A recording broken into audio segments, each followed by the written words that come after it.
On January 1, 2024, President Bola Tinubu assented to the 28.7 trillion Naira appropriation bill for the year, christened the Budget of Renewed Hope. The president also, in that budget, pegged oil prices at $77.96 per barrel, with a daily production estimate of 1.78 million barrels per day. However, the country has recorded over 3 million barrels shortfall in the first 5 months of the year, amounting to around 400 billion Naira, short of estimates already. Now, this is not the only concern that is before the country. We have that thorny issue of the minimum wage, and of course, a brand new ministry is in the offing. Inflation, rising costs of energy, and of course, there's that mix of the supplementary budget also on the way. So it is a bumper budget harvest, and as always, I'm glad to have you join me on the policy with Leah. Fasten your seatbelts. I am your anchor, Leah Baba today. Stay tuned.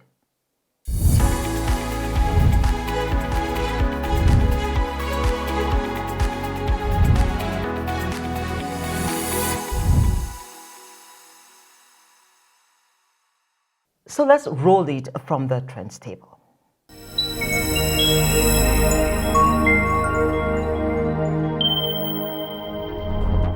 President Tinubu has formally informed the Federal Executive Council that a ministry known as Ministry of Livestock Development is being established. He believes that the Ministry of Agriculture should be broken into two, with one concentrating on livestock development. Attorney General and Minister of Justice Lateef Fagbemi, who provided clarity on the development, explained that the proposed ministry would focus on livestock development, allowing the Ministry of Agriculture to concentrate on other areas. He said the president's decision was born out of the need to enhance protein production, increase employment opportunities, and government revenue. Minister of Agriculture and Food Security Abubakar Kyari is convinced that in 180 days, food prices will crash following government's decision to suspend duties, tariffs, and taxes for the importation of certain food commodities. The commodities include maize, husked brown rice, wheat, and cowpeas. Kyari assures that all standards will be maintained to ensure the safety and quality of food items for consumption, and explained that the implementation frameworks will be concluded within 2 weeks. Government, he said, will ensure that information is publicly available to facilitate the participation of all relevant stakeholders across the country. The Nigerian Electricity Regulatory Commission (NERC) has rolled out penalties against electricity distribution companies (DISCOs) upon the failure to take up at least 95% of total monthly energy allocated for distribution. NERC introduced the penalties to protect electricity consumers in its order on performance monitoring framework for all the DISCOs. According to the order, DISCOs will be assessed against 7 key performance indicators: energy offtake relative to partial contracted capacity, revenue recovery rate, compliance with reporting of a uniform system of accounts, compliance with API feeder streaming, compliance with the order on capping of estimated bills, compliance with implementation of forum decisions, and compliance with service standards for the resolution of complaints received through the NERC Contact Center and NERC headquarters. Dr. Njameh Diop, the newly appointed World Bank Country Director for Nigeria, has assumed his new position in Abuja. He succeeds Shuban Chaduri, who completed his term in the same capacity. A statement by the bank disclosed that, prior to his assignment to Abuja, Dr. Diop served as a World Bank Country Director for Brunei, Malaysia, Philippines, and Thailand, based in Manila. In his new position, Dr. Diop will lead the World Bank's team in Nigeria and deepen policy dialogue and partnership with the government and key stakeholders. He will also oversee the delivery and implementation of lending and non-lending support to Nigeria.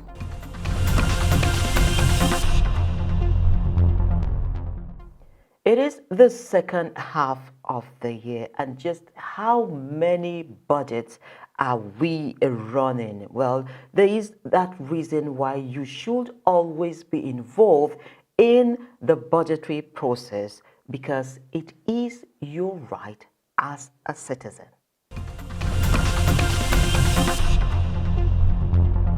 A budget is simply an estimation of income and expenditure. Basically, that is what a budget is and runs within a certain frame of time. In Nigeria, for instance, we run a system that the budget is an annual document and it often runs alongside with the nation's development plan and in recent times also with the Finance Act. But then we're having a very interesting time in our lives where we have multiple budgets running at the same time, and perhaps a lot of Nigerians out there don't understand the intricacies or the implications as well as what that means, how the budget is part of their lives. I have joining me Dr. Emeka Okengwu. He is a development economist and also he is the Chief Executive Officer of Ant Hill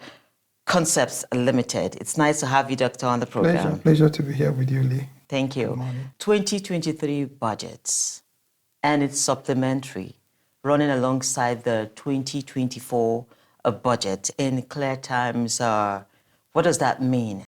Well, I think we try to conceptualize the word budget so we know what we're dealing with. Because basically there are two programs or documents involved in a budget. The first is that budget, which is your financial plan that you have couched in figures. The second is that appropriation act, which is now a law. Okay, so if you're talking about the appropriation act, now which is what has gone through, reviews, inputs, outputs, agreements, disagreements, and then is assented, as what they now call the appropriation act. First is a bill, then it becomes an act. When you're talking about a budget, like you said, you mentioned the Finance Act, but there are so many other things that go into a budget if you want to, really, deepen it, the preparation, the MTEF, even the fiscal policy of government, that guides where government is at whatever time it is with its programs, and so much. Now, there are never a time two budgets run. Okay, what happens is that you go back and then you merge. So what's is looking like as if we have some very interesting times are these mergers. Okay, because there was one that was approved for 2023, there was one that was approved for 2024, there was the supplementary. Now this is why people are saying, oh, you have three budgets, running at a time. For some say four. Four, okay. Now, what happens is that there are also three major components of a budget. The recurrent, okay, which is broken into, your emoluments, and then your overheads, and then your capital. Usually, for capital, it's quite an uphill tax to be able to run it within a 12-month cycle. So 80% of the times, you find out that the capital component of budgets are usually rolled over. Okay, depending on, the length or period. I mean, you want to build real infrastructure. Okay, it's practically impossible to finish it, within that budget cycle. So what usually, gets rolled over, most of the times is the capital component and not the recurrent. Clearly, we've seen instances where a sort of misplaced priority by MDAs. They are spending a plan now. It's more like we want to spend, but we're not generating income. You see, we're bringing so many things in. Yes, at the same time. Yeah. Revenue, expenditure, plans. Usually, or what goes on in our climb is that we have what we call the envelope system. Okay. Where MDAs are given some kind of, skeleton, and then you put in what it is you want to do, and it's usually generic, as it were. This is why if you go to, every year's budget, the same item, subheads are often repeated. Now, during the last administration, they brought in something that looked quite innovative and encouraging, where they call, the demand or zero-based budgeting, where you now, budget or spend according to your needs, or what they call the needs-based budgeting. It's a tough line when you want to bring in revenue into expenditure and into MDAs and MDAs expenditure, because it is not every MDA that is revenue generating. Let's be clear about that. But it is possible that most MDAs can also be revenue generating, depending, on, their primary duties or primary functions. I would rather we look at these envelope systems, because I think that's where, the problem seems to be. Okay, where and even with the monies allocated to you, it does not guarantee that you're going to be getting, the cash backing. Okay, so this is where you now start having environments. This is where you're now having, very low budget performances, because first and foremost, you are budgeting against expectations, like I said to you earlier, that these are just financial plans that you have cast in figures. Then you now need to look at your revenue streams, okay, that are subject to so many factors that are not, usually within the control, of those. So when you have an MDA like the health, okay, they say, okay, we'll be needing 10 billion, 100 billion, a trillion, to be able to build community health centers, which is more or less, okay, more of social service than it can be a revenue generating, program for government.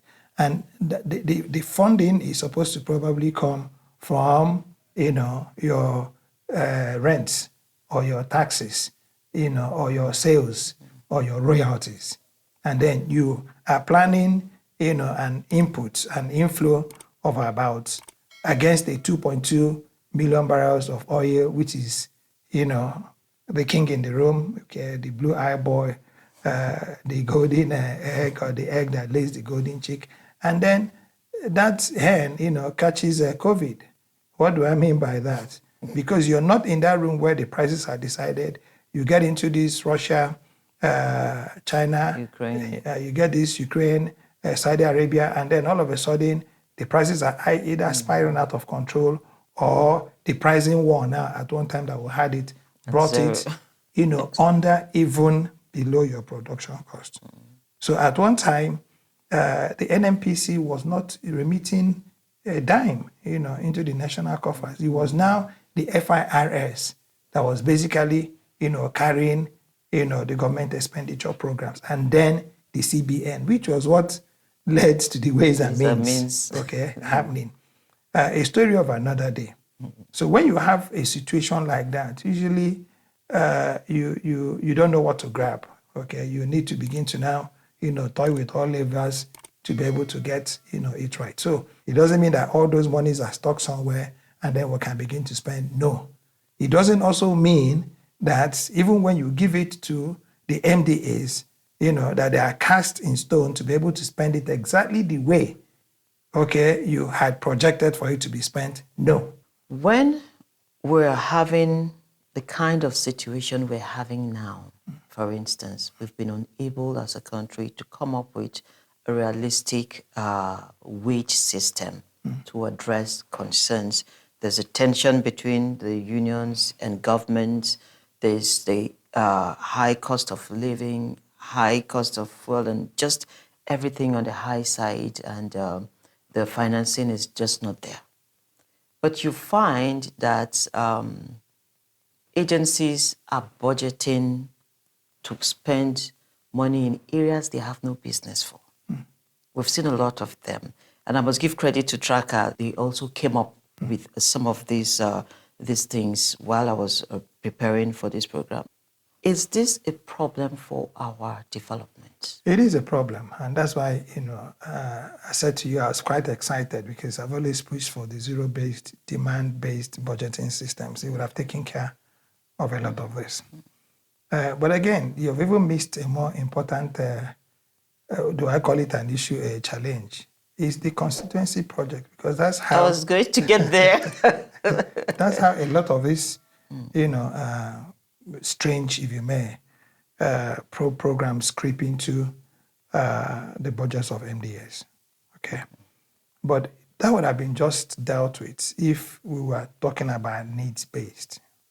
And the needs-based budgeting will just not only be, for the budgeting, but needs-based operations. Okay. In the days our parents were in the civil service, you didn't keep a government vehicle beyond 5 o'clock. Oh, yeah. All right. You had a pool of drivers. And if you were on any trip or tour, as they used to call it in those days, duty tour, and it was 5 o'clock, you were expected to find the nearest police station and park that government vehicle. Now, what that meant was that you were saving more than 100 hours, okay, that vehicle would have been running, because you had 8 hours of work, okay, and then you knocked off the remaining 12 hours to make it 24 hours, and then you knock out the whole of the Saturday and Sunday, and that car was resting. So fuel consumption was eliminated. That's what a needs-based budget practically represents. Now, you have, in those days where you had a central store system, okay, everybody who had a requisition, okay, went to the central stores to go and get it. So it was a lot easier, for departments to now make their requisition, and then they knew what everybody, wanted and why they wanted it. That also saved a lot of cost. So I think it's also the application and the operations of these MDAs vis-a-vis, the act that sets them, that makes them more or less independent. I mean, in a situation where you have a ministry with departments and then agencies with boards, and then, acts of the National Assembly establishing them and giving them some element of independence. I'm just talking about, the federal level now. Now, at the state level, it even becomes more complicated, because there's a total and complete delink. There's no synergy at all, between how the states, how the subnationals allocate and appropriate, the funds that they generate internally and the ones that they get through the federation account. There's no synergy between the expenditure program or the expenditure planning or the budgeting program with that of a national. But all that can be, resolved. It's very easy to now build, expenditure synergies. We seem to not pay attention to the timeliness of these issues, and I'm going to give some instances. We're still talking about preparations for the wet season, and this is July. We are still, every May, having to come back to talk about tomatoes, for instance. So it will seem like we don't learn lessons over time. Is that so? It seems like we don't understand the dynamics of change. Because for you to even be talking about wet season or dry season means that you're still living, in the past. Because climate change has altered everything, we thought we knew, okay, about times and seasons. Okay, and this is why you now have those who understand it promoting mitigation and adaptation strategies. It's become a very huge and major thing. And for us to be talking about the seasons of tomato and seasons of pepper is even more annoying. Okay, because with the amount of technology or technologies that we've developed, okay, acquired, it's annoying. I can tell you, for instance, I mean, I'm not saying what I think. I'm telling you what I have. I have a book I can share with you, published by the Agricultural Research Council of Nigeria that contains over, 8,000 or more.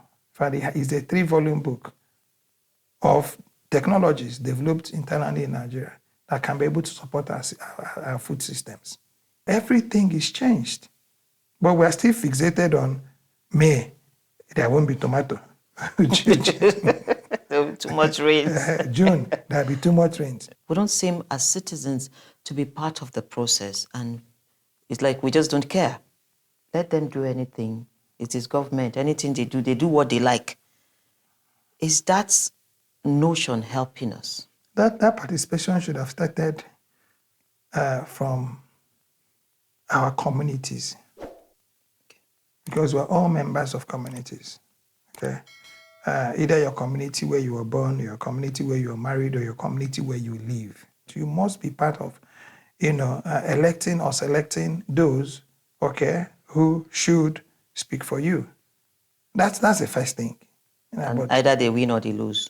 Either they You're win or part they of lose. it. Yes, but what is important is that for those of us who live in Abuja, who've proven that we can become the model, that Nigeria is not as bad as everybody makes it out to be.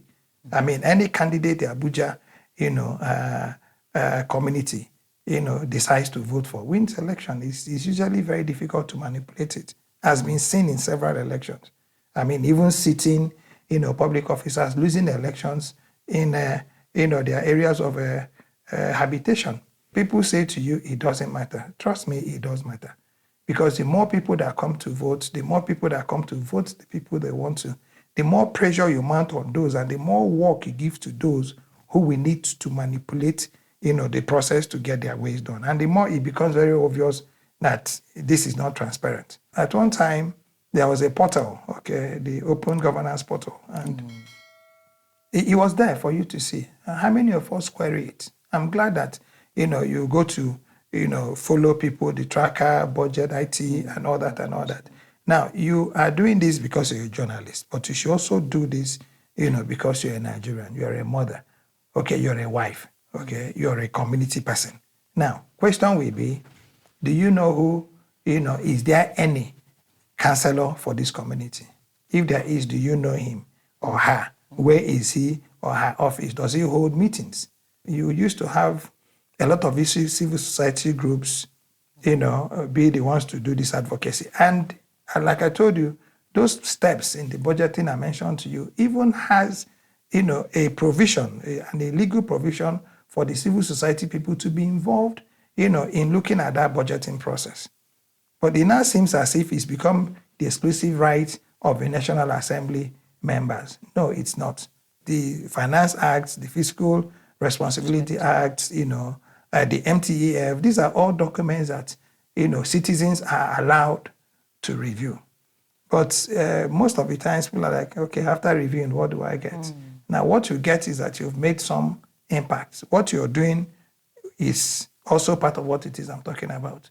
Maybe you could also, now as part of, this policy series, now begin to query, those who are supposed to be giving us answers to what, service they owe to us as public servants. So lastly, checks and balances. Yes, like I said to you, you have the CDCU now, the one headed by Hadiza Bola, okay, that's supposed to be, like the president says, be asking questions on his behalf, be making inquiries. I don't know if yes, they had launched it, the public portal, but I've not seen where they've published, any evaluations, because I know that they had signed, some performance bond with ministries and agencies. I think they also owe the public, the right to be able to make those things public so that we know, what public officers are doing with the responsibilities that have been given to them. I also think that the president should make it public. Okay, because he had promised to say, I'm not going to be employing you, based on just political considerations. It has to also be based on your capacity to be able to deliver. Okay, I must sincerely thank you, Dr. Emeka, for your time and for giving these explanations. Pleasure to be here. Thank you. My name is Aldumi Ikori.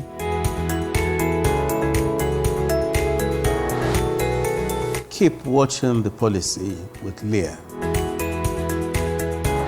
It aims to provide policymakers an opportunity to explain their policies in a way that members of the public affected by those policies can understand and engage with those policies. Keep watching The Policy with Leah.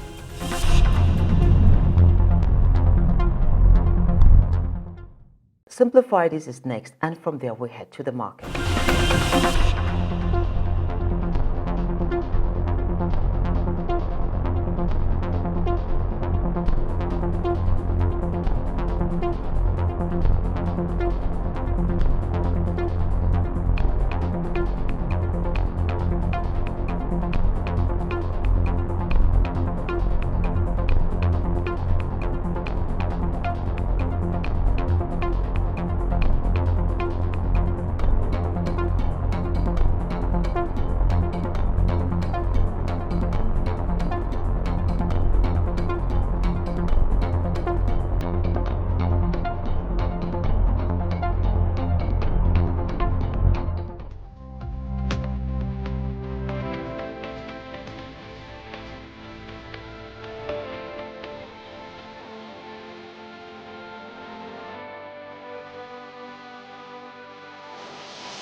That is the much we can take on this episode of the program. Don't forget, you can always catch up with our market data on our sister website. It is www.marketnigertv.com. At Saban Media Services, we value your feedback, so do keep them coming. Subscribe and, of course, leave your reviews so that we can serve you better. It is a duty of all citizens to work for the good of Nigeria. Have a beautiful weekend out there. And from this end, I say, God bless Nigeria.